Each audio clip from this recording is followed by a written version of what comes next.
So you've just written a very chunky report on UK energy security. Why did you decide to look into that in a deep dive kind of way? Actually, it was a follow-up to a report I'd written as Shadow Defence Secretary back in 2006-07. At the time, it was called Over a Barrel, and it said unless we get an energy security policy that looks at diversity of supply, sooner or later, geopolitics will catch up with us. We did the second one because we wanted to add in the debate about decarbonisation.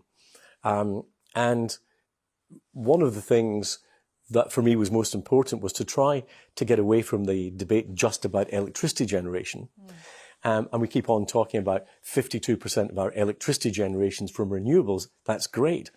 But only 19% of our energy usage is electricity. It's 44% oil for transport and industry and 31% gas. And as long as we're going to use fossil fuels, we've got to be much more circumspect about where we get them. And you mentioned that your report, your first report was called Over a Barrel. Is Over a Barrel where we are now? Yes. And I don't think that was unpredictable either. I think it's come late to many politicians that we got ourselves into this position. When we wrote the most recent one, we were very critical of Germany and Nord Stream 2, saying that it would make not just Germany more dependent on Russian gas, but through Germany, the European Union, and indirectly countries like the UK. And I think the key message from it all was global problems require global solutions. And one country going off in its own direction can indirectly harm even its friends and allies. So diesel is now at £2 at some petrol stations. Unleaded is heading that way as well. How bad do you think this is going to get? This is important to everybody here. It's a very tangible kind of sign of where things are going. How bad do you think these fuel prices are going to get at the pumps? Well, you have a double hit here. We already had high fuel prices because of the pace of recovery from the pandemic was higher than expected. Supplies weren't as high as they were expected, and you'd a mismatch of supply and demand. So prices were already up there.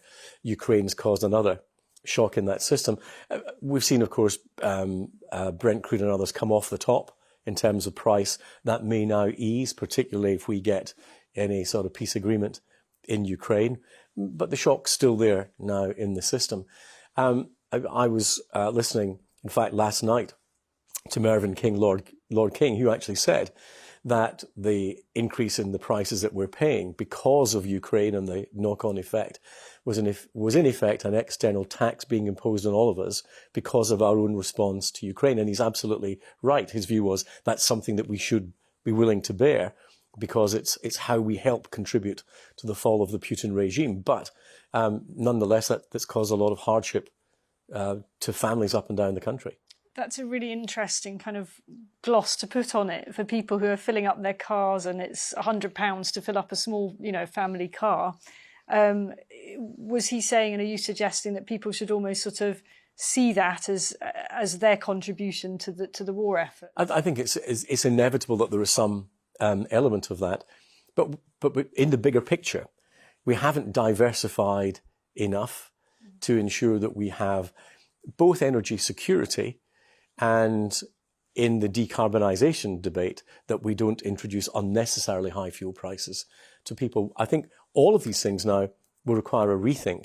I mean, I think that the pandemic was putting a whole lot of different pressures on us. I think the war in Ukraine will add to that. And I think we do need to rethink the pace at which we're moving some of these policies.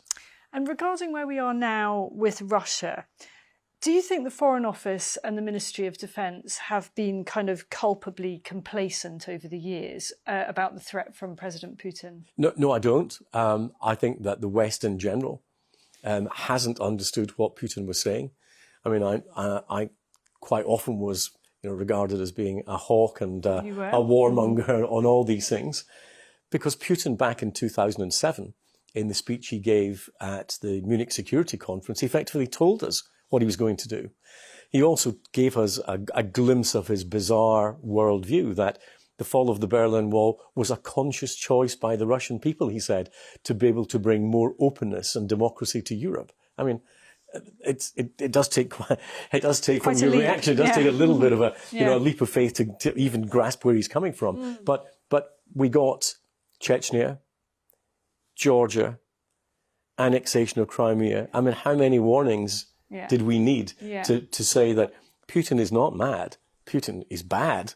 But could he's the UK have consistently done bad. more? Could the UK have done more over the years? Well, I think we did far more than most. We actually paid our bills into NATO, for example, and when other countries were not doing so, we were modernising our armed forces at a time when many others were not. And it's great to hear the new German Chancellor saying that Germany will now pay its full share, but we're more than a decade in arrears, as it were, and lots of other European countries still not spending what they want.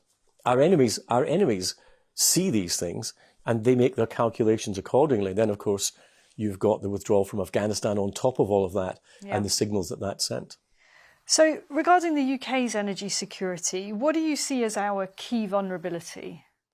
Well, our key vulnerabilities are still our huge dependence on imported oil and gas. I'd like to see us diversify. I think that for an energy security policy, you've got to have three things. You've got to have diversity of the fuels you use, and that means we have to use a mixture of fossil fuels, renewables, nuclear, particularly things like small modular reactors, and a British technology that we can actually utilise. You also, secondly, need to have security of the sources where they come from, and then you've got to have adequate maritime forces to guarantee the safety. Given, for example, a third of the world's oil passing through the Strait of Hormuz, where Iran's hardly a friend. So where are you on the value of shale gas in the UK? And do you think that people have properly understood the difference between the commodity shale gas and the methodology, which has obviously been very controversial, the fracking extraction? I think in Britain, I think you're absolutely right. We have a tendency to focus on a word.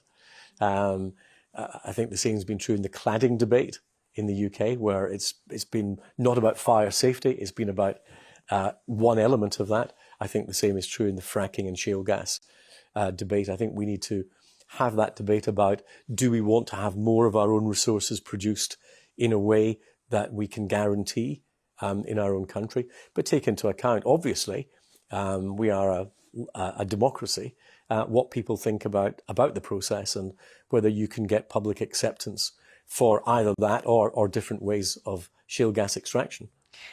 Is it true, do you think, that much of the environmental campaigning against fracking many years ago was actually funded indirectly by Russian interests? I don't know enough about it to be able to answer that.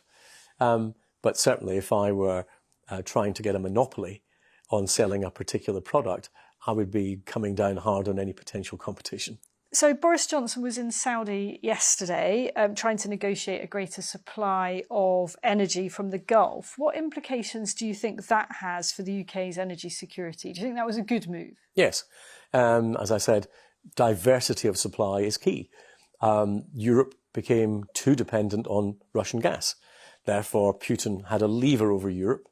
I don't think that he believed that Europe would react in the way that it has. But nonetheless, it was there. And I think that it's not a question of using more fossil fuel. And I hear, the Green lobby going crazy about the fact that, we shouldn't be increasing fuel production. It's not about increasing fuel usage. It's most of us recognise that we're on this path to decarbonisation. But it's about, while we're dependent on fossil fuels, while we need to use them, actually getting diversity of supply and therefore security. And there was, quite predictably enough, a lot of criticism of that trip, primarily but not exclusively from the left, because of Saudi's military activities in Yemen and human rights questions. Is that parallel with Russia fair? Absolutely not. There are not many people more anti-death penalty than I am. But you have to remember that when it comes to the war in Yemen, that this was a war taken to the Saudis by the Iranian-backed Houthis, including firing missiles into close to Riyadh. So what were the Saudis supposed to do? Just allow their people to be attacked? So it always strikes me something odd about Western media, that they're very willing to attack Saudi Arabia, but very reticent about attacking Iran's backing of the people who actually took the war to the Saudis. Leaving both those aside, the primary job of any government is the protection of its own people and the security of its own people, and that includes energy security. So the Prime Minister was 100% justified in the visit that he made to the UAE and to Saudi. And where are you on net zero? Do you agree with the time frame that's been set for the UK in particular? Well, I think there's a problem in setting a time frame. In other words, setting a time at which you will reach your destination without having a roadmap of how you get there. So I think the aim is absolutely right. I think we should be aiming for decarbonisation. We should be aiming for net zero, but we need to know how we'll get there. And so we need to know the rate at which we will be developing other forms of energy generation. So, for example, in nuclear, where I think big new power stations like Hinkley, the one close to me in Somerset, I think that will be the last of its kind. I think we will look to other forms of nuclear generation, particularly things like small modular reactors. But we need to know what that mix will be. And wishful thinking is no more a useful instrument in energy security than it is in foreign policy. Is it your instinct that the time frame for net zero 2050 is too ambitious for the UK and will end up being watered down in some way just because of pure pragmatism? I think the answer to all our questions around decarbonisation will come with technology. Technology will be our answer, as it always has been. Our ability to, where we do continue to use fossil fuels, to make them much greener, much less polluting than they are today. Some of that technology is already in development. And how do we use other forms of energy generation? People talk about hydrogen, for example. We've still got some way to go on that, but clearly were we to develop that, or even better, to move forward in fusion, that would actually be a big answer. But technology is, and investment therefore in technology, is a key part of what we will be able to do. So do you think we'll be able to do it by 2050? I don't know. And because I don't know the roadmap, as I say, I don't know the time we'll get to the destination. And I think plucking dates out of the air when you don't know what the path to that is, I think is at best a good guess.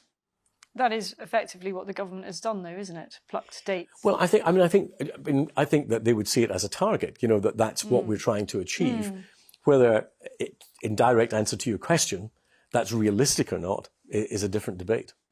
Liam Fox, thank you.